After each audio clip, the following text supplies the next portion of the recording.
Hello, good evening. The last time I discussed with you six words and then I discontinued because I had some guests who came to my place. Now, today I continue further with more words. The next word that I want to discuss with you is the word appreciative. Appreciative means showing pleasure or enjoyment. So, if you perform on the stage and the audience appreciates your work, we say appreciative audience. Any work that you do and that is appreciated and that is commended, we use the word appreciative. He was appreciative of my efforts. The next word is assert, ASSERT. To assert means to say something very clearly, very firmly, very confidently. He asserted his views and the management accepted his views. Now, this word assert is a very beautiful word. It shows your inner strength, your inner confidence. You can say he asserted that he was innocent, and the judge accepted that because he asserted, he spoke very firmly, very clearly, very cogently. So the judge accepted that yes, he was innocent. The next word is avarice, AVARICE. Avarice means avarice means extreme desire for wealth, extreme greed. So when you are full of greed for wealth, you say he is having avarice. The, the adjective of that word is avaricious. Then the word August with capital A is the month August. When we use the word August with a small a, it means something distinguished, something impressive. So you can say, I was addressing an august audience, a very impressive, very elegant, very distinguished audience.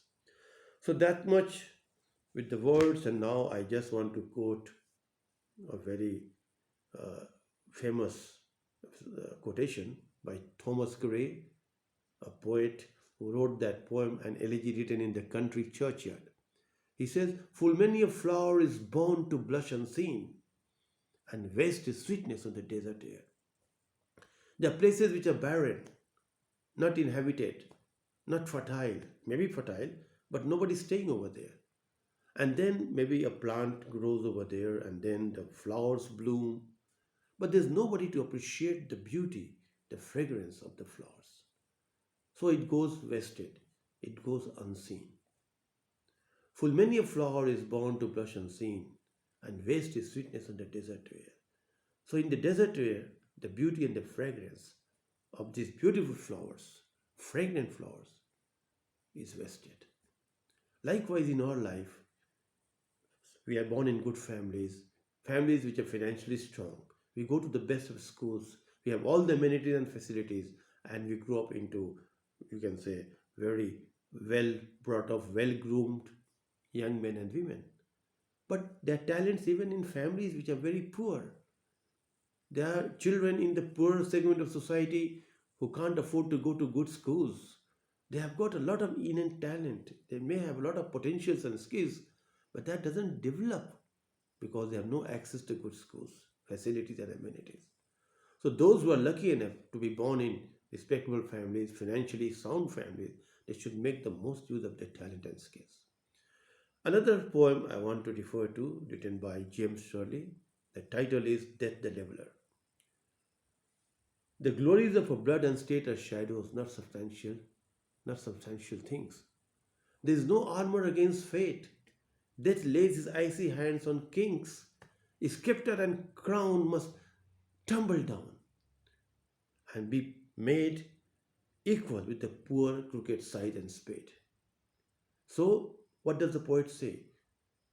The type of family that we are born in, that does not make us great. That does not make us important. That does not make our life substantial.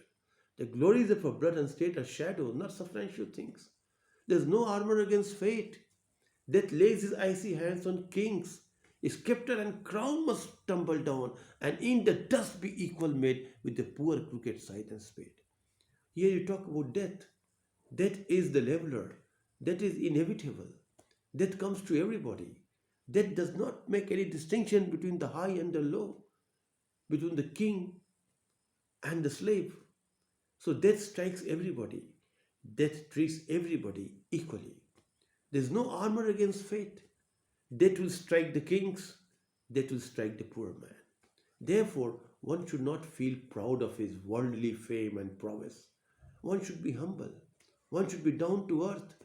Remember, Shakespeare said, golden lads and lasses must, like chimney sweepers, come to dust.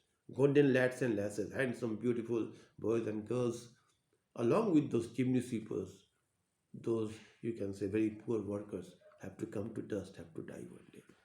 So, what actually remains after her death? Only the actions of the just smell sweet and blossom in the dust. If we do good work, we lead a pious, righteous life, then even after death, people will remember us for good things. Only the actions of the just smell sweet and blossom in the dust. And even after death, our goodness, our virtues, our good qualities will bloom even in the dust. Therefore, friends, my students, let us remember that this life is transitory. We are not going to live for all times. We are not immortal. Therefore, we must try to lead a pious, virtuous, and righteous life so that even after death, people will remember us for a goodness, for a good virtue. That's all for today. God bless you. Have a wonderful weekend. Thank you very much.